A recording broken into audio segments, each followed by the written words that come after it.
আগস্টে সরকার পরিবর্তনের পর রাজনৈতিক অনিশ্চয়তার জেরে দেশের পুঁজিবাজারে চলছে আস্থার সংকট। অক্টোবরের পর আবারও বড় ধরনের ধস।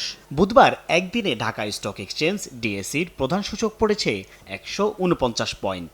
আতঙ্কিত হয়ে পড়েছেন বিনিয়োগকারীরা।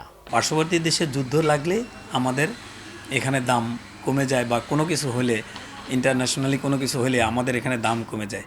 এগুলি সুযোগ নেয় আমাদের কোম্পানির ডাইরেক্টর থেকে শুরু করে গ্যামলাররা। স্টেকহোল্ডাররা টাকা নিয়ে বসে আছে, কেউ ইনভেস্টমেন্ট করতেছে না। এই মার্কেট পড়ার আজকে মার্কেট পড়ার কারণ হলো ইন্ডিয়া পাকিস্তান ওয়ার, আর কোনো কারণ না। বাজারের এমন পতনের পিছনে ভারত পাকিস্তান পাল্টাপাল্টি হামলার জেরে তৈরি হওয়া আতঙ্ক এবং বিনিয়োগের বিকল্প মাধ্যম যেমন বন্ড, ডিভেঞ্চার কম থাকার কথা বলছেন বাজার সংশ্লিষ্টরা। আমাদের পার্শ্ববর্তী দেশে যদি একটা বড় কনফ্লিক্ট হয়, এরকম একটা স্কেলে যদি কনফ্লিক্ট হয়, এখানে পুঁজিবাজারে ইম্প্যাক্ট পড়াটা অনেকটুকু স্বাভাবিক, বিকজ এটাতে আনসার্টেনটি ক্রিয়েট হয়।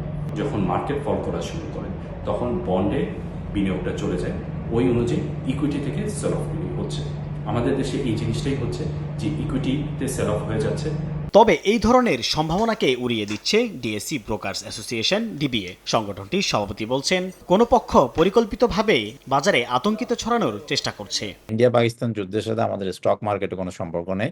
আমি মনে করি যে ধরেন কিছুদিন পর পরে আমাদের এখানে একটা রিউমার তৈরি করা হয়, যেখানে একটা প্যানিক ক্রিয়েট করা হয়। সাধারণ বিনিয়োগকারীরা ওনারা না বুঝেই আমি মনে করি যে শেয়ার ছেড়ে দেয়। এটা ঠিক হচ্ছে না। এদিকে হামলার জেরে ভারত ও পাকিস্তান দুদেশের শেয়ার বাজারেই সূচকের পতন হয়েছে। একই সঙ্গে বুধবার দর হারিয়েছে ভারতীয় মুদ্রা রুপি। সাইফুল ইসলাম, সময় সংবাদ, ঢাকা।